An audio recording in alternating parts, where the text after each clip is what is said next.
When there was too much chaos, they closed all the windows and the door. They switched off the lights and it was pitch black. Some people fell asleep. Some others stopped seeing their demons and things became more peaceful.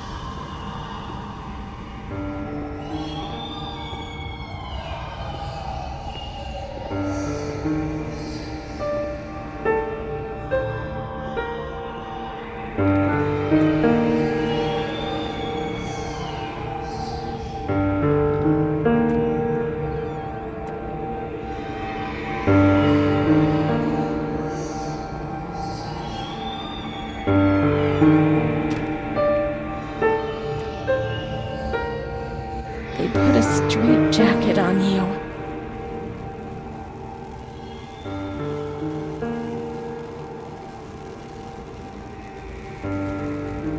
They gave you a cold shower.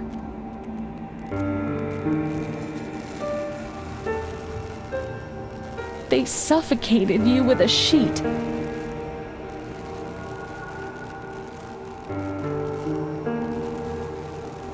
They tied you to the bed. They tied me to the bed.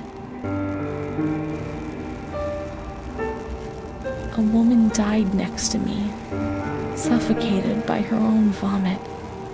She was tied down because she wouldn't stop masturbating. I remember her death rattle. I screamed, but nobody came. Everybody screamed in there. The whole lot of them.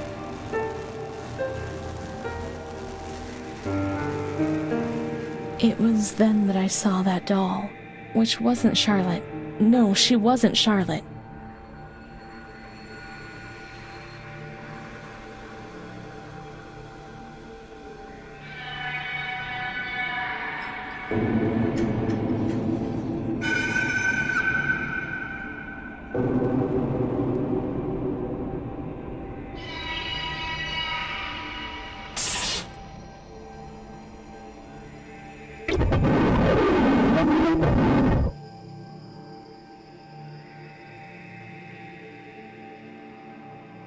In the solitude of that crowded ward, the past came to harm me once more. He brought it with him. I would never have expected to see him. He had come there to remind me who I was. That's what my mother used to do. That's what I had done. It seems that my life in here is a repetition of what it was out of here. The doll, the fear, the shame. I should have liked to cancel everything I used to do, and instead I did it again. Repeatedly.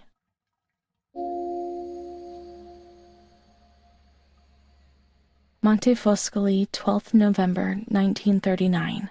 Dear daughter, it is with great sadness that I have heard what has happened. Your transfer and your sufferings are a cause of great worry for me. It will take time, but you'll see. Things will improve. They'll treat you and you'll get better again. I pray a lot, every day. Write to me often and tell me if you need anything. I'll do what I can. Try to be strong, Mom. This is the last letter she wrote me. Once I was put into this ward, loneliness arrived. After that medical examination, I received no more letters from Mom. Why is that man here? Why doesn't she come? Did I make a mistake? It didn't look like she wanted to abandon me. What did I do wrong? I should like to be able to reply to her again now, to change things.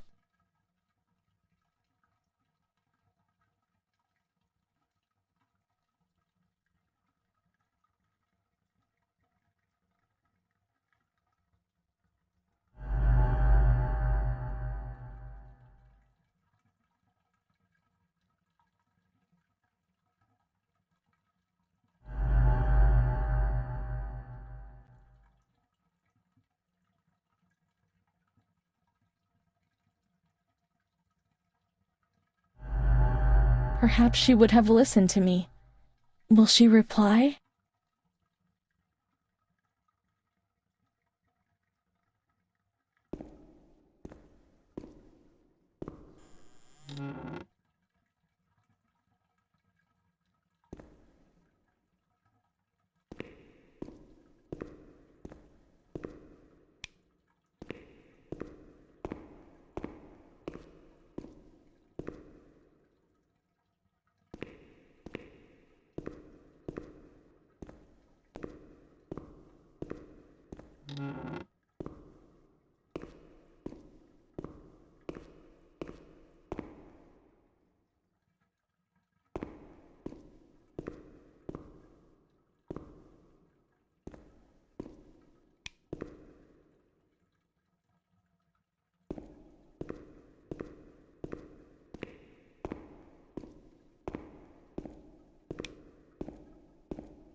When you were sent to a lunatic asylum, you lost the right to possess anything.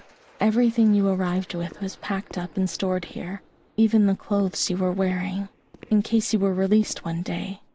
Too many, however, never left.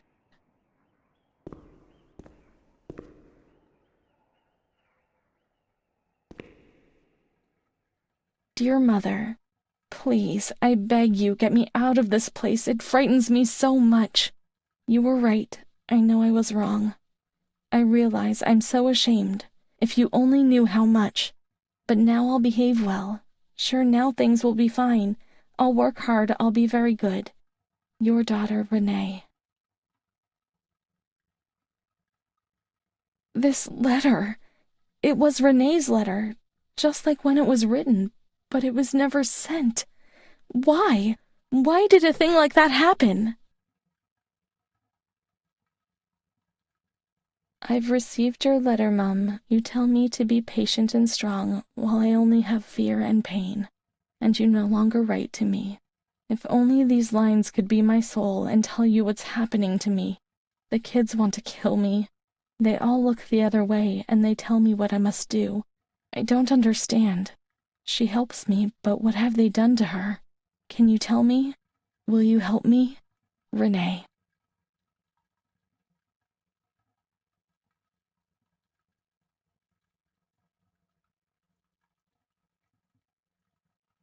Montefascoli, 7th July, 1940.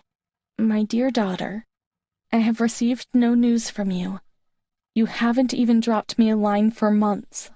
Unfortunately, I can't afford to come and visit you. I've no money for the fare. Do you remember Mr. Onofrio? He'll soon be coming to Volterra on business. I've asked him if would be kind enough to ask the director to have news about you. I hope when he comes back, he'll be able to give me good news. But write to me. I know that I was strict with you. You have to excuse me. I didn't realize. I've given Mr. Onofrio a new doll for you. You told me that you lost yours, and I know you loved it so much.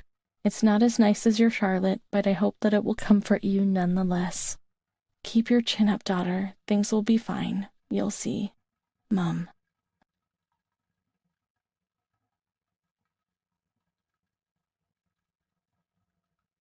Montefascoli, 12th October, 1940. Dear daughter, I've written 2 letters to you and have received no reply. I await a letter anxiously every day. Mr. Onofrio has come back. He brought you the doll. Do you like it? He told me he didn't manage to speak to the director, but he did see you. I pray for you every day. Don Gino said a prayer for you during Sunday Mass. That was lovely, wasn't it? I've made up my mind, Renee. I'm going to bring you home. I've already written to the director. I told him that I'll take care of you. At the moment I'm not well and can't work, but I'll soon get better. You'll see as soon as I'm up to making the journey, I'll come and get you. I know you're suffering a lot, but bear up, I beg you. Mum will come to pick us up, won't she? Mum is good, but she's not well. That's why that man came. She also sent us the doll. I could have played with it and talked to it, waiting for her to come. But Renee never brought it with her. Perhaps she has been kidnapped like all the others and will be locked up here somewhere.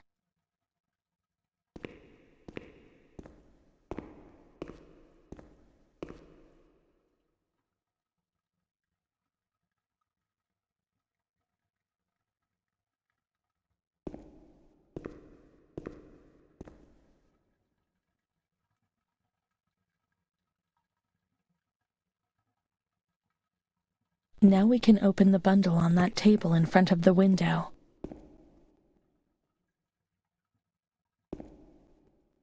See, Mum was good. I was bad. Mom was worried about Renee and Charlotte.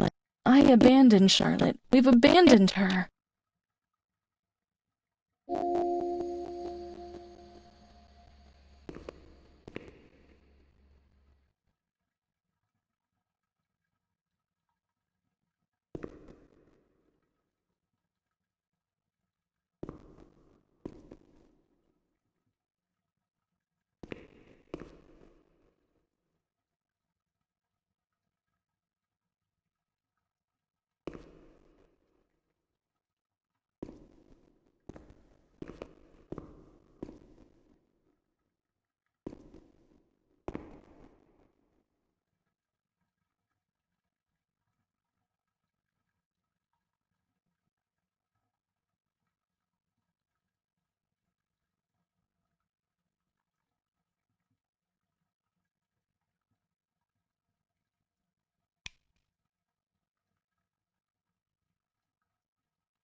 May the Lord guide your path and keep you away from sin, Mom.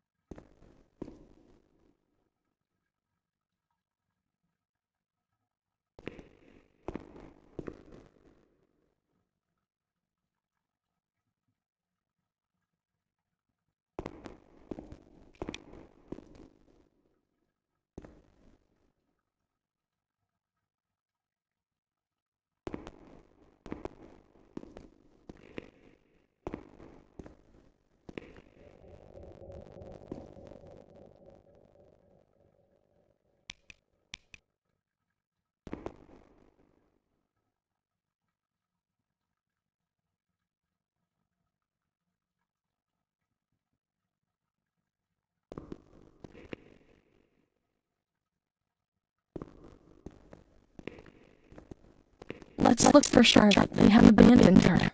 She will always remain where we abandoned her, beneath the hot lights.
I didn't do anything. I only obeyed orders. My main country was here. I only obeyed orders.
7th September 1938. The patient frequently indulges in recriminations expressed in an explosive tone of voice. This morning she threw away the milk, saying it was full of urine, spittle, and all the other filth.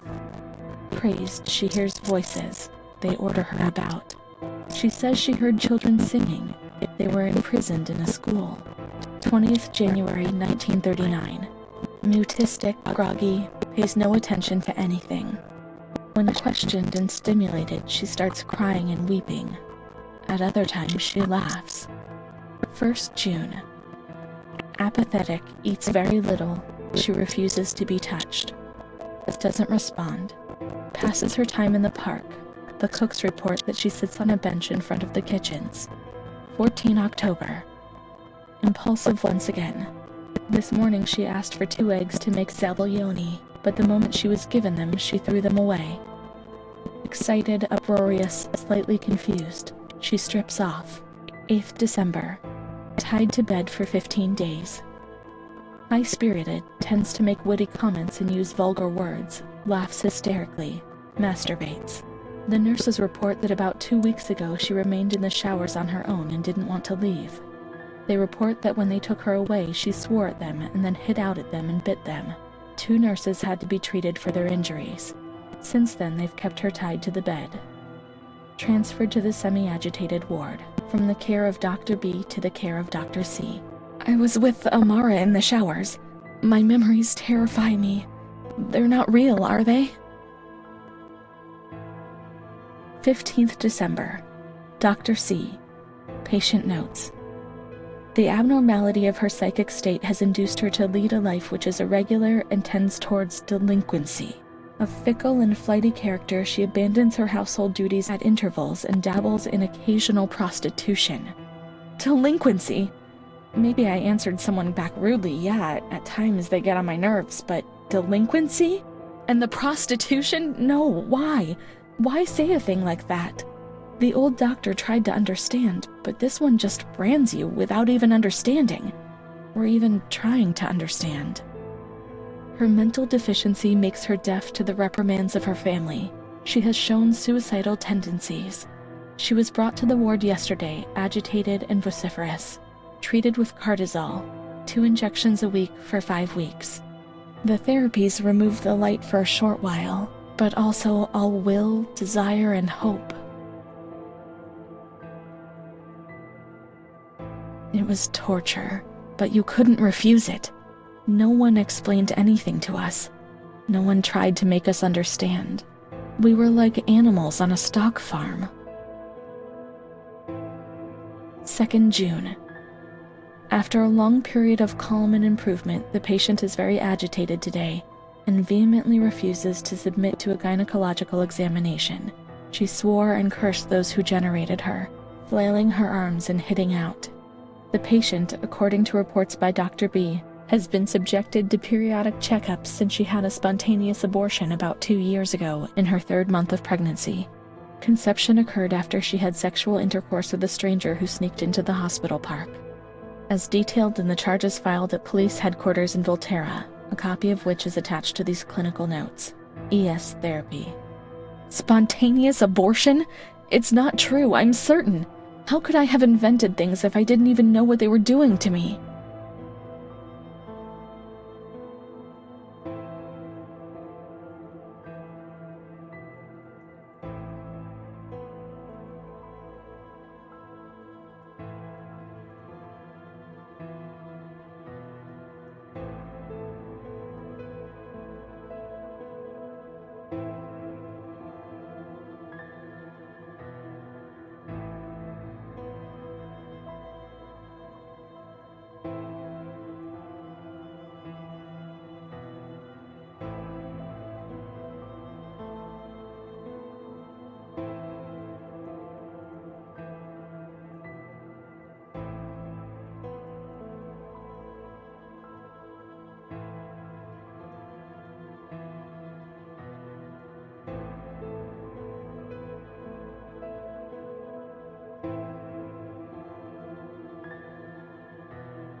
And the stranger in the park?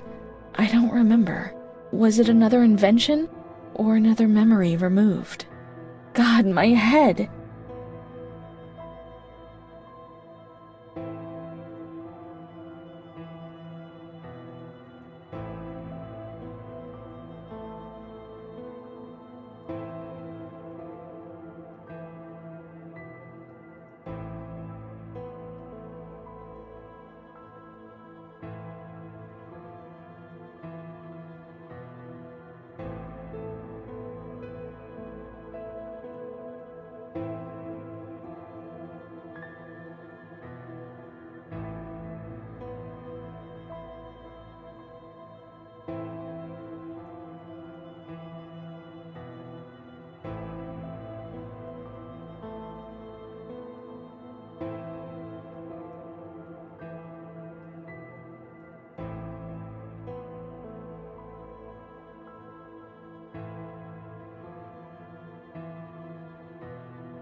The other Renee, the one the doctor spoke about?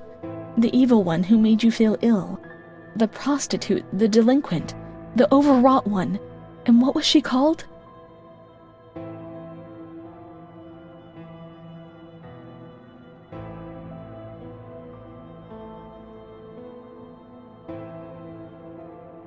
June 13th.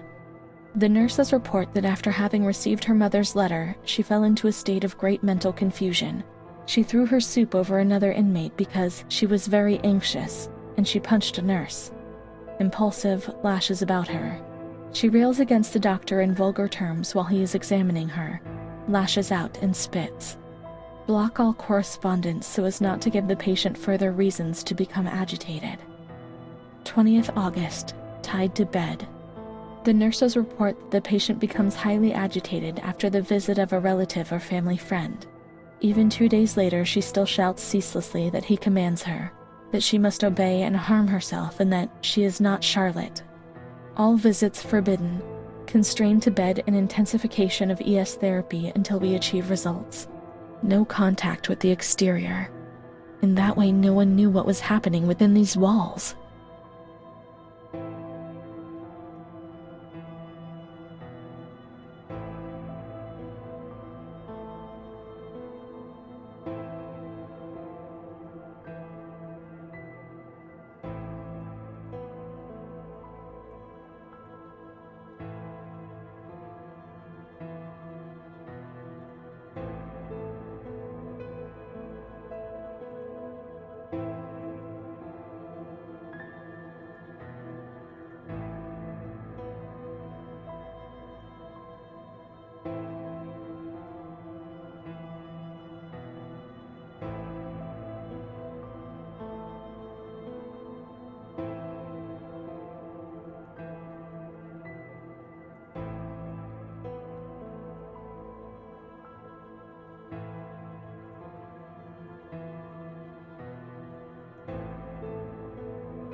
Calm down. You've got to be calm. Don't get agitated. We'll make you calm down.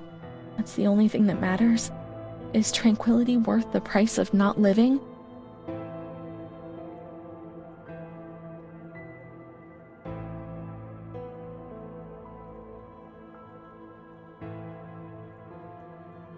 March 3rd. Alert, correct attitude, replies when questioned.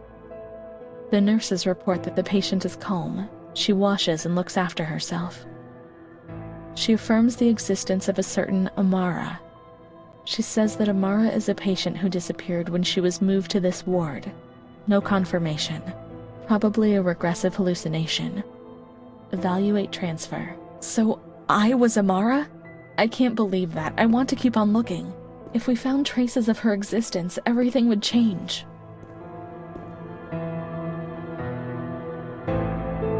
Montefascoli, 20th December, 1941. Dear Director, please let me know how my daughter, your patient Renee T., is doing. I've written to my daughter several times, but without getting any reply. I'm very worried, and since I've been ill for some time and I'm not fit to come and visit her. Please do me the favor of letting me know when it will be possible for me to bring my daughter home. Your humble servant, Ada T. Bring this letter to the attention of Dr. C so he can evaluate the possible discharge of the patient.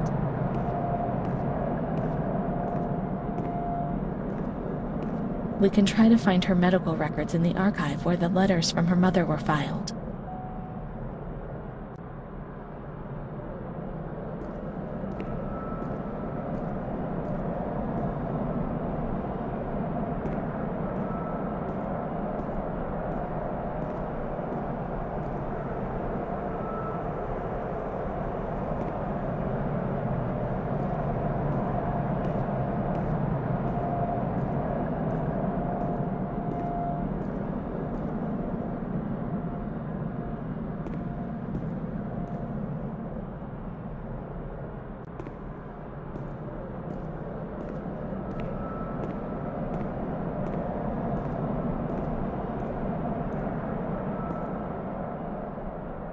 Amara B., age 32, housewife, mother of 2 daughters, married to Mario B. So Amara exists then, yet she had no children. She wasn't married, but that photo, it's her.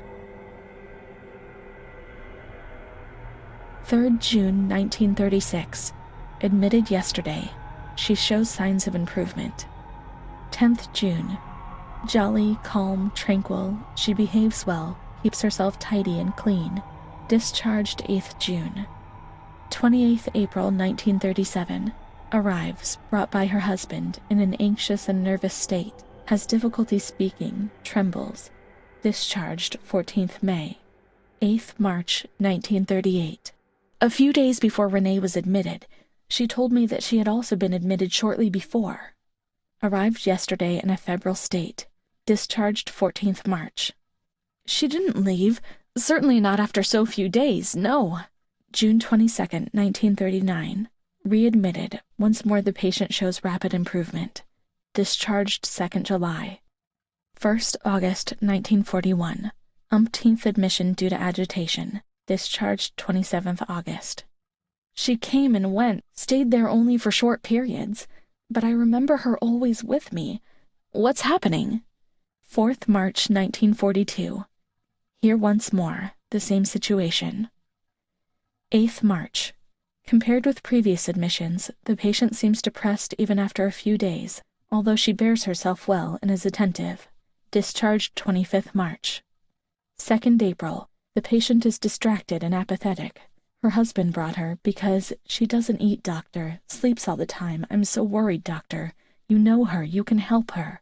6th April. Tuberculosis. Patient transferred to Marigliano Pavilion in isolation. 3rd May 1942. Death due to tuberculosis, about 8:30. Is Amara dead? Poor dear friend, I wasn't even able to say goodbye to you. Enclosed is a manuscript written by the patient, probably delirium. I'm dying, I know it. I'm losing lots of blood, also internally. It's strange, since I came back in here I can't think of anything other than that little girl with her sad eyes, her desperation. I only saw her for a short time, true, but she remains in my heart. Will she still be here? I hope to God not. I hope she's better and her mother's taken her home. My memories don't correspond. What's the point of this? Perhaps my memory is deceiving me. The things are not as I remember, as I see them. But she said she liked me. Really, I can't understand it. I just want to say goodbye to her for the last time. I never even said goodbye to her.